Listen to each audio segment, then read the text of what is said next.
Good Life Television presents The Real Me, an autobiography of the man whose inventions and innovations have saved more lives than any other living human being. The Heimlich maneuver has saved more than 100,000 lives in this country alone. And to me, to know that it will go on long after I am gone is more reward than I could ever have expected in life.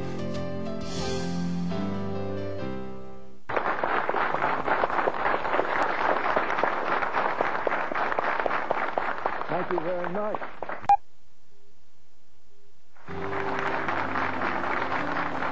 I've had to fight to save lives. I guess everybody in the world now knows how to use the Heimlich maneuver to save someone who is choking on a piece of food or a child putting a little toy in their mouth. And basically what it is, you make a fist, you take this nice knob on the fist, and you put it never on the chest, just above the belly button. And you grab your fist and you press inward and upward like such. And you can do it on yourself or on somebody else. Now what it does is it pushes up the diaphragm. That makes the chest smaller and it compresses the lung, and you get a flow of air that carries a choking object away. Well, choking was treated for 45 years by the Red Cross by hitting people on the back. And when the maneuver came out, it was shown that hitting a person on the back drives the choking object tighter into the airway and causes death. In addition, in 1985, the maneuver had been out since 1974. And in 1985, then Surgeon General Everett Koop warned that the Red Cross and Heart Association, who were teaching back slaps and chest compression and abdominal thrusts for choking, he warned them that those methods were hazardous, in his words, even lethal. And finally, in 1986, they dropped the back slaps. Then, during the same period, it was shown that the Heimlich maneuver saves drowning victims.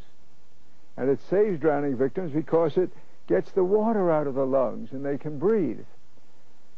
And the Red Cross, again, had been teaching CPR, blowing air in the mouth for a drowning victim, which did absolutely no good because the lungs were filled with water. Finally, in 1986, they adopted the Heimlich maneuver just for drowning, to get the water out of the lungs. But in order to not say anything had been done wrong, they still say do 4 mouth-to-mouths before doing the maneuver. Everybody must learn that the way to save a drowning victim is to do the Heimlich maneuver first. The lungs will clear after 4 Heimlich maneuvers. Usually that's all you need, because pushing up on the diaphragm jump-starts breathing.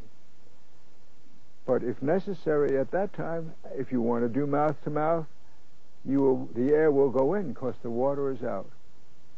And now we have a new use for the Heimlich maneuver that I'd like to show you. And that's its use to stop an asthma attack. Now, I can tell you 4,000 people die every year in this country of an acute asthma attack, a third of them children. And it works very simply. With an asthma attack, you have constriction, narrowing of the breathing tubes, and you have thick mucus in there. And they can breathe in, but they can't breathe out because it forms a mucus plug. And they distend with air and can't breathe in and out.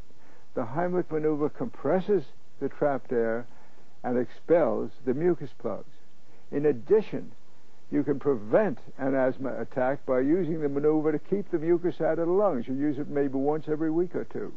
And I want you to meet now dear friends of mine who I met only today, but we've been speaking for 4 years. And this is Heimlich Hagan and her mother Stephanie. I was having dinner with Hillary's grandfather 4 years ago. She was 4. And he said, "What's new?" And I told him about the asthma, treating asthma with the Heimlich maneuver. And he said, "My granddaughter has severe asthma." Got on the phone and called Stephanie. And this is what happened. He called me that night when they got home from dinner and said he'd had dinner with you. and that you had explained to him how the Heimlich maneuver would help asthmatic children. And I listened to him, and I thought it was interesting, but Hillary had been fairly well at that time, so I thanked him and hung up. And the miracle of Hillary's story is that very night, at just about midnight, she went into an asthma attack.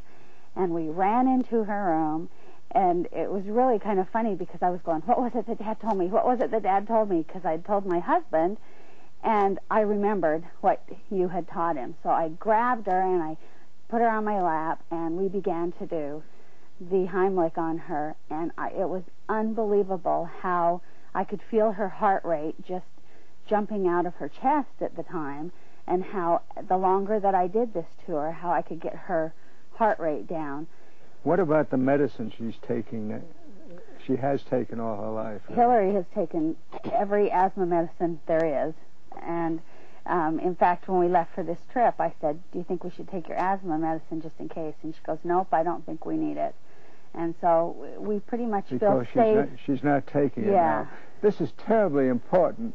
You know that asthma medications, steroids, and so forth destroy the immune system.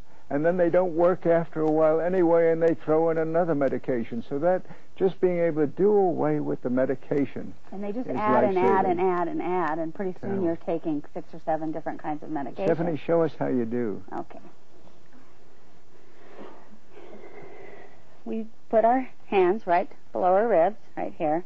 And I usually count, because if she's not feeling well, she's kind of panicked, and I can feel her heartbeat while I'm doing this. And I will breathe, and I will go in, 2, 3, and then I'll push out, 2, 3. Then in, 2, 3, out, 2, 3. And we just wanted to tell you that, as you know, we write you a letter every year and update you. And one day I was talking to her, and I said, I'm going to write Dr. Heimlich a letter. And she said, be sure and tell him. Thanks for saving my life. Oh, honey.